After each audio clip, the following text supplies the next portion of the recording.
Diabetes একটা বিপাকজনিত রোগ। আমাদের শরীরে একটি অর্গান আছে যার নাম প্যানক্রিয়াস বা অগ্নাশয়। যে অর্গান থেকে ইনসুলিন নামক একটা হরমোন তৈরি হয়। সেই ইনসুলিনের কাজ হলো রক্তের যে গ্লুকোজ আছে সেই গ্লুকোজগুলোকে ভেঙে বিভিন্ন কাজে লাগিয়ে দেয়।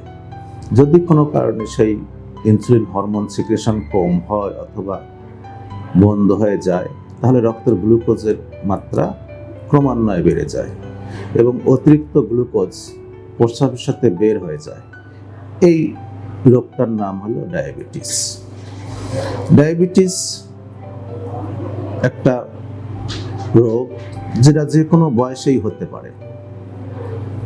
যাদের বাবা মা দাদা দাদির ডায়াবেটিস আছে তাদের রোগ হওয়ার সম্ভাবনা খুব বেশি। যাদের ওজন বেশি এবং নিয়মিত পরিশ্রম করে না তাদের এই রোগটা হওয়ার সম্ভাবনা বেশি। যারা অতিরিক্ত কার্বোহাইড্রেট খাবার খায় তাদের রোগ হওয়ার সম্ভাবনা বেশি। আবার অনেক সময় গর্ভাবস্থাতেও এই রোগটা প্রাদুর্ভাব হয়। এই ডায়াবেটিস রোগটা কিভাবে আমরা বুঝবো, কি কি লক্ষণ সেটা আমাদের জানতে হবে। যদি ঘন ঘন প্রস্রাব হয়, অতিরিক্ত পিপাসা লাগে অথবা অতিরিক্ত ক্ষুধার মনোভাব পোষণ করে, পর্যাপ্ত খাবার খাচ্ছে কিন্তু ওজন বাড়ছে না, কমেই যাচ্ছে, এটাও হতে পারে। আবার খোঁজ পাঁচরা স্ক্যাবিজ চুলকানি হতে পারে।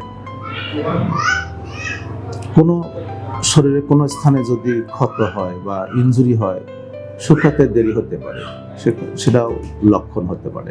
ডায়াবেটিস সাধারণত দুই ধরনের হয়। একটা চিলড্রেনে হতে পারে, অল্প বয়সে বাচ্চাদের, সেটাকে আমরা জুভেনাইল ডায়াবেটিস বলি। আবার 30 বছরের নিচ পর্যন্ত বয়সে যেগুলো হয় সেগুলোকে আমরা বলি টাইপ 1। সেই ক্ষেত্রে ইনসুলিন সিক্রেশন কম হয় এবং তাদেরকে আমরা ইনসুলিন ইনজেকশন দিয়ে কন্ট্রোল করি। আর একটা আছে টাইপ 2 ডায়াবেটিস, যেটা 40 বছর পার হলে এই ডায়াবেটিসটা হয়। অর্থাৎ তাদের রক্তে ইনসুলিন আছে কিন্তু ইনসুলিনের কার্যকারিতা কম, অর্থাৎ কাজ করে না। ডায়াবেটিস হলে আমরা বুঝবো কি করে যে ডায়াবেটিস? আমাদের এই জন্য উচিত নিয়মিতভাবে ডায়াবেটিস চেক করা দরকার। ফাস্টিং ব্লাড সুগার, অর্থাৎ না খেয়ে একবার ব্লাড সুগার পরীক্ষা করতে হয় এবং খাওয়ার পরে আবার একটা ব্লাড পরীক্ষা করতে হয়। তাহলে আমরা বুঝতে পারবো যে ডায়াবেটিস আছে কি নাই। ডায়াবেটিস হলে আমরা কি কি অ্যাডভাইস দেই, যে রেগুলার 30 থেকে 40 মিনিট হাঁটার পরামর্শ দেই। মিষ্টি জাতীয় জিনিস, সকল চিনি জাতীয় যেগুলো তৈরি কারক মিষ্টি, জেলি, পেপসি, কোল্ড ড্রিঙ্কস, বেশি বেশি কার্বোহাইড্রেট, বেশি বেশি আলু, এগুলো আমরা খেতে নিষেধ করি। টক জাতীয় জিনিস বেশি বেশি খাওয়া যাবে। যত রকমের শাকসবজি খাওয়া যাবে, চীনা বাদাম এবং সামুদ্রিক মাছ, এগুলো খাওয়া যাবে।